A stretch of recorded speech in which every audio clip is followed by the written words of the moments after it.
Uh, Welcome back, dear students. I am Dr. Mangala Kumari BS, Assistant Professor in English. This is our second video regarding the topic, the adventure of the three students. In this video,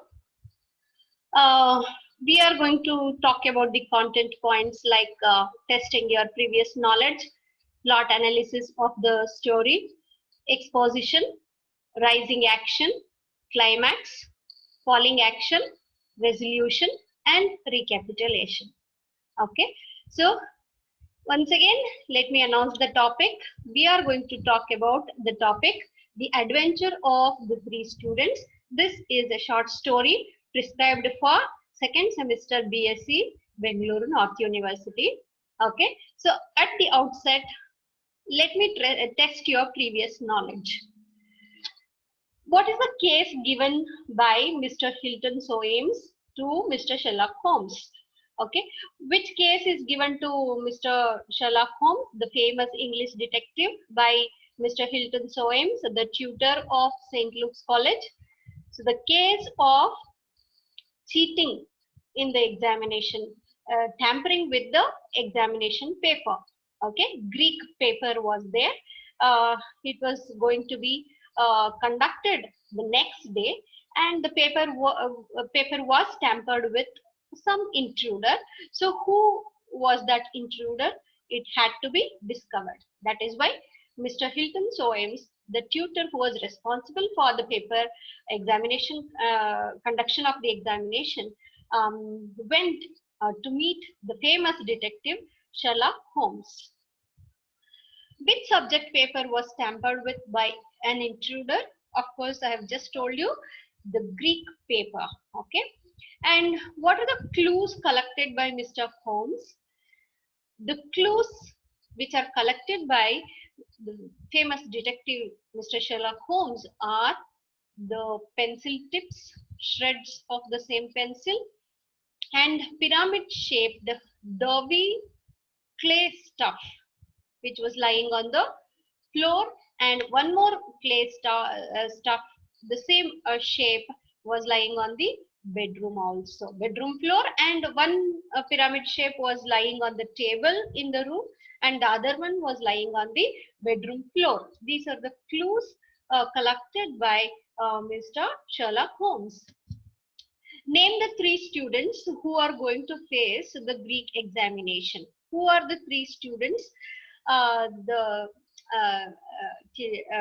titular students who are going to face the examination, Greek examination.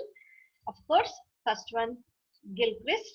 The second one, the Indian Daulat Ras. The third one, Miles McLaren. Why does Mr. Holmes walk for 5 miles in the untimely hour in the morning the next day? Okay, so Mr. Holmes walked for 5 miles the next day. He gets up at 6 o'clock, that is the untimely hour, and he walks for 5 miles to collect the evidences. Okay, so why does he walk? Because he had to examine the long jump court, okay, which was 5 miles away from his lodging, London lodging. He had to walk there to collect the doughy clay, pyramid shaped doughy clay. Okay, so actually pyramid shaped doughy clay was shaped by the intruder's shoe, right? Shoe sole will be different pattern, no? So that intruder's sole pattern was in such a way that it shaped the clay into a pyramid, right? And he had to walk for the long jump court to collect the clay. Okay, same model, same clay, same soil. He had the doubt, he had the clue. That is why he had to walk 5 miles to collect the clay to decide whether that is the same clay or what. Okay, so he had, that means he had walked 5 miles in the untimely hour of 6 in the morning, early morning, to collect the clay model in the long jump court. Right. My next question is, who is the culprit of the case? Who is that intruder who had tampered with the Greek examination paper? Of course, Gilchrist. Okay, he was the long jump player, and he was an athlete. So he was a long jumper, and depending on the clue of the clay and and his height, it was decided. That means it was discovered, rather than decided, discovered by Sherlock Holmes that he is the culprit. What punishment is given to the culprit? So, of course, yes, your answer is correct, students. Punishment is not given. Why? Because it is a private small court martial conducted, arranged by the detective in Mr. Soam's room, right? Since uh, he was a student, there was no intention of punishing him. More than that, above all, Gilchrist was repenting for what he had done, right? And he was so sincere, honest, to abandon the examination, and he had to leave the examination and go to Rhodesian police. Okay, so that is why he was able to repent, right? And he was under the contrition, and he was so honest to leave the examination, and he was not ready to take that disgraceful he was not ready to take up that disgraceful deed, right? So for that reason, he was not punished. Instead, he was wished warmly by the detective, right? Yeah, with this previous knowledge, let us go to the characters involved in the story. Let me remind you of all the characters involved in this short story. Um, Mr. Hilton Soames, he is the tutor and the lecturer of St. Luke College. Next, Mr. Sherlock Holmes, the famous detective, private English detective, visited by Mr. Soames regarding the tampering with Greek paper. Next, third character is Dr. Watson. Dr. Watson is Mr. Holmes' friend, Mr. Sherlock Holmes' close friend he is, and also he is a biographer of Sherlock Holmes, and also a fellow lodger. Okay, both of them would be lodging together. They would be staying together in Baker Street, 221B. Okay, and he is Dr. Watson would be recording. He would be recording. He would be writing all the cases handled by Sherlock Holmes, right? And that is why he is a biographer. And next character is Bannister. Okay, as you all know, Bannister is Mr. Soames' servant who has been serving him for 10 long years in the college. Next, Gilchrist, of course, our accused and culprit who tampered with the examination papers. Finally, he comes out of that blame. Uh, Being honest, he leaves, abandons the examination and goes away. Okay, so next, the next two characters are Daulat Raz and Miles McLaren. Uh, these are the other two suspects who are also Mr. Soames' students. Okay, so this is the character sketch of the story, students. See, on this slide, plot analysis is done. Okay, almost all Sherlock Holmes stories are done in this way. Okay, they have the same pattern, almost a similar pattern of the plot analysis. First, exposition, and next, conflict. After that, rising action. Then the climax. After that, falling action, and finally the resolution, which is the end. Okay, dynamo, beginning, middle, and end, right? So in this way it is patterned.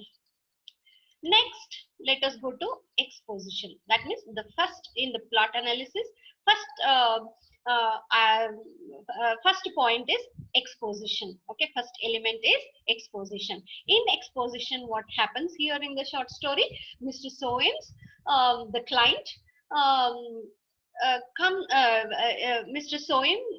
Mr. Soames is our client, and his story in the exposition happens, his story and his dilemma. Okay, that means exposition highlights Mr. Soames, the client's story and his dilemma. That is exposition. Okay, so in the exposition, what happens? Let us see. Mr. Holmes and Dr. Watson are visited by Mr. Soames, the tutor, next day. Why? Because next day was the examination, first day of the examination for the Fortescue scholarship. As you have heard in the first video, the examination, Greek examination, was taking place for Fortescue scholarship. Okay, the Fortescue scholarship, a good amount of money would be given for the winner, for the meritorious student of that examination. Okay, and that is why the examination was being conducted for the intention of providing scholarship, Fortescue scholarship for the students. Okay, and papers. Then what is the story of Mr. Soames, the tutor here, who was in charge of the examination, right, and whose subject was the same paper on which the examination was going to be conducted the next day. Okay, that means I am going to brief out Mr. Soames' story and his dilemma. Papers, of course, had come from the printers by 2 o'clock in the afternoon that day, and they were left on the desk, um, right? And Daulat Ras, an Indian, would come to ask to clear the doubts about the examination, next day examination, with Mr. Soames. At that time, the papers were rolled up. It was not opened. The roll was not opened, and it was rolled up on the table. And it was a least chance of Daulat Ras guessing that those were the question papers, right? And of course, he after that, after Daulatras went back to his room, our Mr. Soames, the tutor, opened up the papers. There were 3 sheets of the paper, and he was carefully examining, reading the papers. Why? Because it was a translation passage, right? And it was a translation passage on Thucydides. Okay, Thucydides. Sorry, Thucydides. Right. So it was a translation passage on Thucydides, Greek content for translation, and 3 sheets were there. He was carefully reading those, and the task was not closed. That means reading was not yet over. It was already 4:30, and previous day Mr. Soames had promised to his colleague that he would come and have tea with him uh, that day. Okay, so that is why 4:30 he remembered that, and he had to go for tea with his colleague, and he left the papers on the desk as they were, and he went to his colleague's room, right? On return, the key was there in the lock. Okay, Mr. Soames, on his return, he would observe that the key is left in the lock on the door of his room, and he goes inside. He gets worried and he gets so surprised to see the key in the door, in the keyhole, and he goes inside. He is even more bewildered. Why? Because on the table, some intruder had come and tampered with the papers. Okay, the papers were rummaged. Rummaged in the sense, in what way? Papers were haphazard, disordered. How? 3 sheets were there. I've already told you. One sheet was on the floor, lying on the floor. The second sheet was there on the next table, side table near the window, and the third one was there as it was left on the desk, on the reading table of Mr. Soames. So this is called tampering with, or this is called rummaging. So Mr. Soames' dilemma. What is his dilemma? He falls in a dilemma. So what was his dilemma? If that intruder has to be discovered. Okay, and he has to be avoided from taking the examination. 1 point. Or exam should be postponed until the fresh papers, new papers to be framed and come out. right? So this is his dilemma. This is exposition. Dear students, this is called exposition. After the exposition, conflict. Okay, in the conflict, what happens? Mr. Soames visit to Mr. Sherlock Holmes, the detective, right? Let us see in conflict how it is taking place in the short story. Mr. Soames, the tutor, he wanted to settle the matter. He is in dilemma already, we have seen. Okay, he wanted to settle the matter so quietly. Why? Because it is the prestige of the college and educational institution, university, right? And it has to be settled quietly, right? It should not be publicized. Why? Because the scandal ensues. Scandal, I mean, everyone will come to know about the college, and the whole country most probably will come to know about it because it is a prestigious institution. Scandal will ensue if it doesn't get avoided. And uh, that is his dilemma. Young Daulat Ras, the Indian student, he was living on the same floor and he had come to ask the particulars regarding the examination. He went off. Okay, at that time the papers were rolled up. You keep that point in your mind. And it was Mr. Soames' responsibility, the tutor's responsibility to sustain university's prestige and name. Okay, and what to do in this dilemma? Mr. Soames is in great danger now. He is in great tension, agitation. Okay, his agility leads to what? Um, he is going at his wits' ends. He thought of all the possible ways. His wit was ended. He was at his wits' ends. Finally, he felt very glad. Why? Because the famous detective, Mr. Sherlock Holmes, is back. Okay, he's back in the town. He's living in the town on Baker Street again. Okay, so this is Return of Sherlock Holmes, right? And Sherlock Holmes, actually, students, I have to say this here. Arthur Conan Doyle, the writer, he was fed up of what to say, using Sherlock, the same detective for many of the stories, because hundreds of stories are created with the same detective, and he was fed up of it, it seems, and he wanted to finish it. He wanted to end his stories. That is why he intended to kill the detective, right? And in one of his stories he was killed, but readers didn't like it, it seems, because it is so famous and he's so impressive. The character is marvelous character, very impressive one, and that is why very much liked by all the readers. Even now he will live, Sherlock Holmes live forever. Okay, as an English as the detective, as the famous detective. Okay, and so that is why readers didn't like it, it seems. On readers demand, Sir Arthur Conan Doyle, the writer, once again brought back the character. Okay, so he gave rebirth to Mr. Sherlock Holmes. Rebirth in the sense, actually, in readers view, that means in the public's view he was dead, but in reality he wasn't dead, and miraculously he comes back. Okay, miraculously he comes back, and for some months he would be in disguise. Later he will disclose his personality, he will disclose his character. And again, that is why this is one of the stories and those stories after Sherlock Holmes comes back, that those stories are collected in Return of Sherlock Holmes. Okay, so that is why Mr. Soames feels so happy. Oh my god, Sherlock Holmes is not dead, he is there, come back again. He is living there in Baker Street, he will live there forever. Okay, forever in future. And so that is why he feels so glad, and he goes to meet Mr. Sherlock Holmes, the detective. So being at his wits' ends, he felt glad to hear that the detective, Mr. Holmes, is there in the town at that moment, leaving the Bannister, and he calls the Bannister. Bannister was summoned because Bannister was his a servant. In the first video we have seen. And why? Because only two keys are there. One key would be with Mr. Soames, the other key with the Bannister, his servant, to clean up the room, to serve all that he needs. Okay, duplicate key was there with the Bannister with Bannister. Okay, sorry.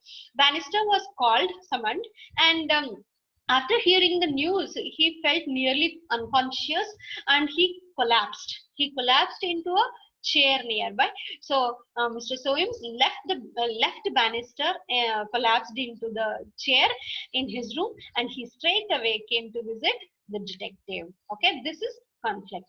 Next, after conflict, we are going to see raising action. Okay, raising action. In raising action, we see here the detective's investigation. Okay, Mr. Sherlock Holmes, how he investigates, what kind of examination he is going to do, right? All that comes under rising action.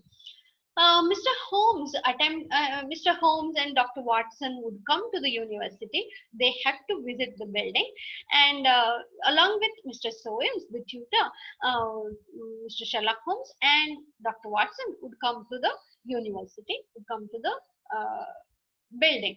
Mr. Holmes, while going to the room of the tutor, he attempted to look through the latticed window into the room, but he had to stand on tiptoe. In the picture, you can see students. See, that is the latticed window of Soames' room, the tutor's room, and he is standing on tiptoe. Okay, but only on standing on tiptoe he could see through the window. So he made the examination of the carpet. Going inside, he made the examination of the carpet and the room, and after the examination of the carpet and the room, he got the tips of pencil tips. Okay, a broken tip of pencil he gets, and the shreds of the pencil. Shreds in the sense, if you sharpen it, the shreds you can see. And um, so by the shreds and tips of the pencil, Sherlock Holmes could make it. He could make out that it was an ordinary pencil above the usual size, and it is with a soft lead, and outer color was dark blue, and maker's name was in silver lettering. The tip only had NN, two letters.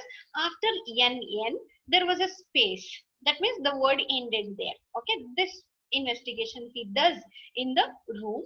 After that, in addition to it, black doughy mass of pyramid shape he gets on the table, and also there was a scratch on the table, right? So all these clues he gets in the room. Then after that, what happens, he also visits the bedroom was attached to the tutor's room, because tutor, Mr. Soames, is residing there, that we have seen in the previous video, and he was residing, it was a residential college, and he was residing there. So bedroom was attached, and he also went inside the bedroom. He observed the carpet, he observed the cot, and he observed the wardrobe. Wardrobe was too shallow to hide, cot was too low to hide, so no chance of hiding behind all those things. And only possibility is the drawn curtain would be so thick, and lots of gap is there behind the curtain. Why? Because the pegs, line of pegs were there to hang the clothes. Okay, hooks, peg means hooks were there to hang the clothes. Two three suits were hanging, two three suits of Mr. Soames were hung on the wall behind the curtain. Okay, only possibility was drawn curtain. Okay, behind the drawn curtain the intruder was hiding. Why? On what basis you could make out that intruder was hiding? One more pyramid shaped clay was lying there on the floor in the bedroom also, right? And after that, the meeting of the three students by the detective takes place, and Mr. Sherlock Holmes goes to meet all the three students with Mr. Soames and Dr. Watson. And of course, the first two students, Daulat Raz and Gilchrist, both of them, they would open the door, and they invited Mr. Sherlock Holmes, and Mr. Sherlock Holmes, the detective, was so charmed by the swarm of medieval domestic architecture that is there in the rooms, in both of their rooms. Okay, so he was so attracted, captivated by the medieval domestic architecture of the rooms, and so he started making notes in his notebook regarding the medieval architecture of the room. While making notes, he broke his pencil, and he had to borrow the pencils from the students, from each of them in each room. And so he also had to borrow the knife to sharpen the pencil. Okay, sharpeners were not there in those days. Of course they were there, but they were not using, they used to use more often the knives, right?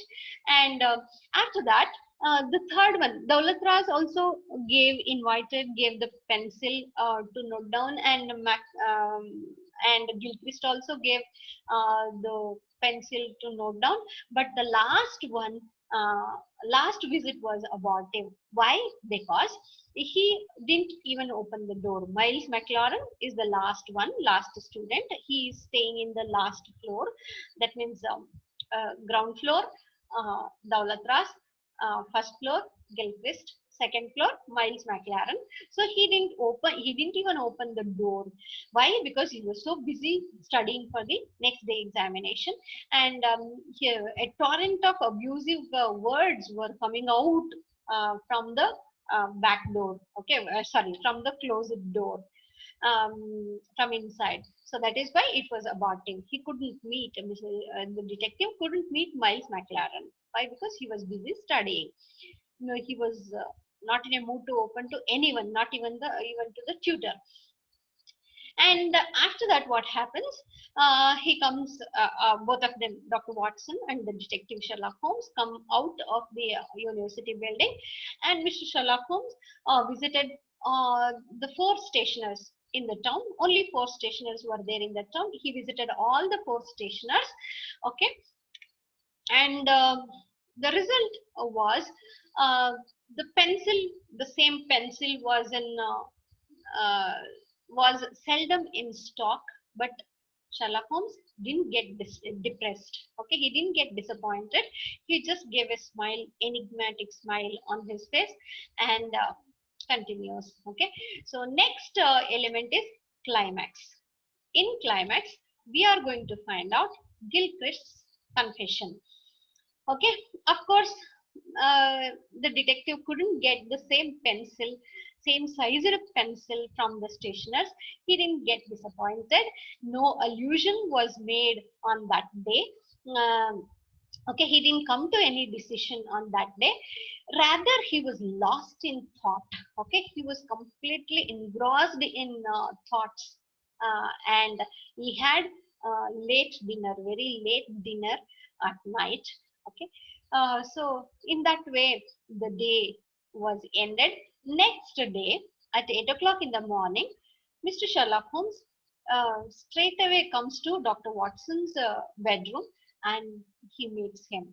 Okay, apart from meeting, he also announced that um, he has a miraculous object. What is that?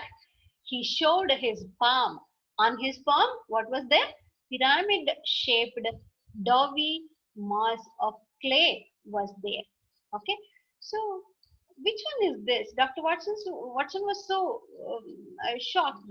Okay, he was so what to say, wondered how come it came. Is this the same one or the different one? Mr. Sherlock Holmes said, no, no, no, this is the third one. One we saw in the on the table.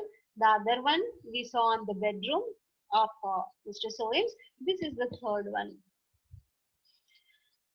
Mr. Soames could hardly stand still. Okay, so that was the day of the examination. The tutor could hardly stand still. He couldn't keep quiet. His mental agitation, agility was so great, and he was walking to and fro in his room. So Mr. Sherlock Holmes took Dr. Watson, and both of them straight away went to meet the tutor. And so after meeting, the tutor felt so relieved. right? And he was so assured that definitely the detective is going to solve the problem, right? And Holmes, as he had guessed, the detective proposes a discreet resolution to the problem and sets up a small private court martial in the tutor's room. Court martial means judicial trial for armed services, right? Army officials would be there for them if they are accused. This judicial court will be conducted. Court martial will be conducted for them, right? In that way, in the same way, a small private court martial was conducted, was arranged by Sherlock Holmes. Um, in this court martial, Bannister was the first one to be called, and he was summoned. Bannister, of course, he tried to deny all the possibilities told by the detective. Okay, so he didn't accept anything as true. Next element is falling action.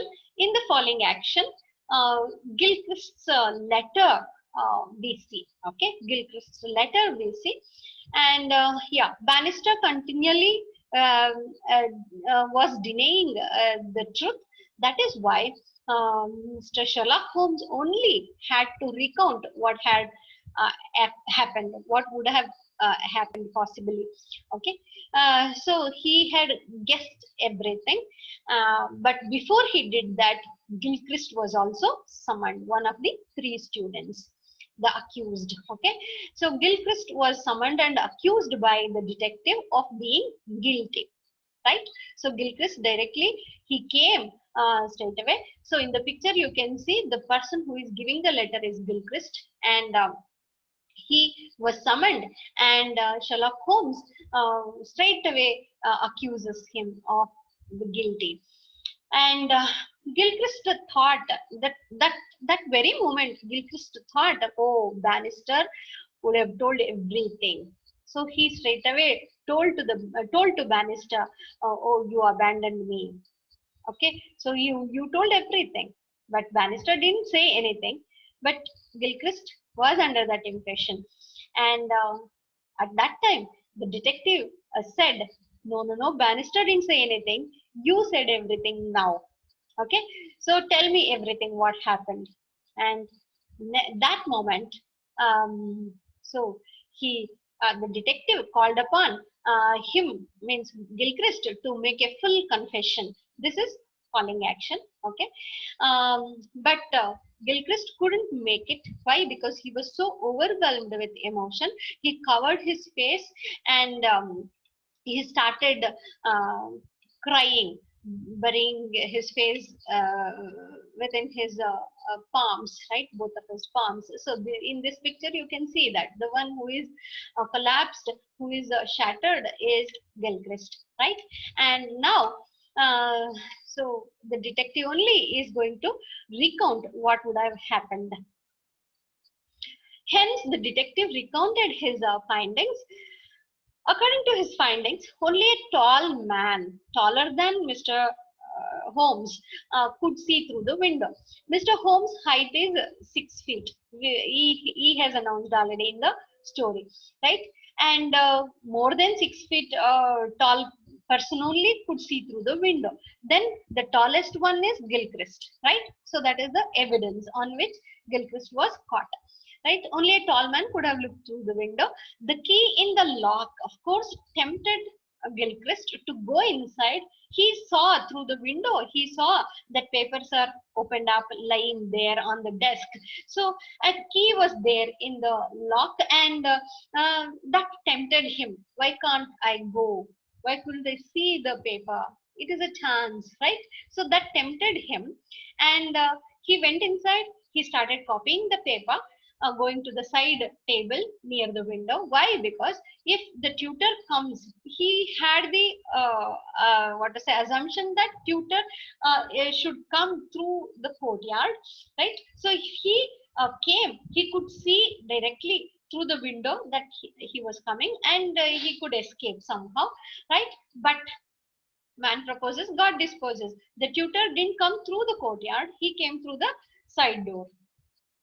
That was told already by Mr. Soames, the tutor, right? While copying violently, he broke the pencils. He broke his pencil and he sharpened it again, copied, right? But Mr. Soames' unexpected return caused him to throw the papers, rush into the bedroom and hide, right? So how it was discovered? The scratch on the table was deeper towards the bedroom, and pyramid-shaped Derby clay mass was found out on the bedroom floor. These two evidences proved that the intruder, the culprit, was hiding in the bedroom. This is our falling action. Next, the last element is end. Okay, dynamo. Dynamo, that is how it is pronounced. Dynamo is the end. So here what happens? Philosophical statement by Holmes, right? And that means he is wishing Gilchrist here, philosophically or wholeheartedly, he wishes Gilchrist. That is the end of the short story, this detective fiction. Holmes' examination of the long jump pit. Next day, he went and he walked 5 miles to examine the long jump pit. Right, the tenacious black clay was discovered, was collected from the long jump pit. It correlated the pyramid-shaped clay that were discovered in the room and bedroom. Right, reading room and the bedroom, on the table and the bedroom. And Gilchrist was a long jumper, right? And a young man, Gilchrist, acknowledged all what the detective told to be correct, and shocked by the disgraceful exposure. It is a disgraceful deed, right? It is a shameful deed, disgraceful, shameful deed. And shocked by this disgraceful exposure and say disgraceful deed, he wrote a letter to the tutor restlessly in the restless night. Okay, according to that letter, he had written he didn't have any intention to take the examination. Okay, and he was offered a commission in the Rhodesian police. He is going there. Okay, he is not intending to take up the examination. So that he wrote in the form of letter. Why? Because he couldn't say face the tutor directly. Why? Because he is so contrite and he's so, what to say, mm, repenting now. That is why he couldn't face. That is the power of truth, students. If you lie, if you are guilty, you cannot face the teacher, you cannot face your parents, you cannot face the elders. So same thing happened to Gilchrist also. So he wrote the letter, but he was not ready to take up the examination. His honesty has to be admired. It has to be followed by you all. Okay, and so Bannister, the servant, had given him an advice, right? Bannister knew, depending on the seeing the tan gloves that were there on the chair, so he collapsed to cover that gloves. He knew at that moment itself, Bannister, the servant, came to know that the person who is there inside the bedroom is Gilchrist. Okay, how the Bannister, how the servant and Gilchrist is connected. Bannister, the servant, was working with Sir Jabez Gilchrist. Who is this Sir Jabez Gilchrist? Of course, Gilchrist's father. So he was working there before he came to the university. Bannister was working with Sir Jabez Gilchrist. After he was ruined, Sir Jabez Gilchrist was so ruined economically. He lost all the money in turf. Okay, horse race. After his ruin, Bannister came to the university to work under Mr. Soames, right? And that connection was there. Of course, he had seen Gilchrist when he was small, right? Till his childhood, from his childhood onwards, yeah, Bannister had seen Gilchrist. So, like a father, like his dead, now he is no more. Sir Jabez Gilchrist is no more. So, like his dead father, he had given Gilchrist an advice not to follow this disgraceful deed, follow in the right path, tread on the right path, being right. Okay, so why? Because righteousness is a virtue. And Bannister, after seeing the gloves, after Mr. Soames left to meet Mr. Holmes the previous day, had given Gilchrist an advice not to do such disgraceful work, such disgraceful deed. Okay, follow be honest, follow the right path. Of course, Gilchrist had the mind to follow his advice, right? So to take up the right path. Gilchrist realized that he couldn't profit by such disgraceful deed. He could pass the examination, get the scholarship, but no profit, right? So the original real profit won't be his anyway. So that he understood, realized at the end. Mr. Holmes and the tutor, Mr. Soames, both of them feel so glad, and they are so what I said, delighted at Gilchrist's decision. Mr. Holmes, the detective, wished him a bright future in Rhodesian police, and he also wished him the height of his future, raised future. Okay, so that is the enemo, or the end of the short story. Dear students, we have come to the end of the video. Thank you all for lending your attention, for listening to me. Okay, so I'm going to end the meeting now. Thank you all once again.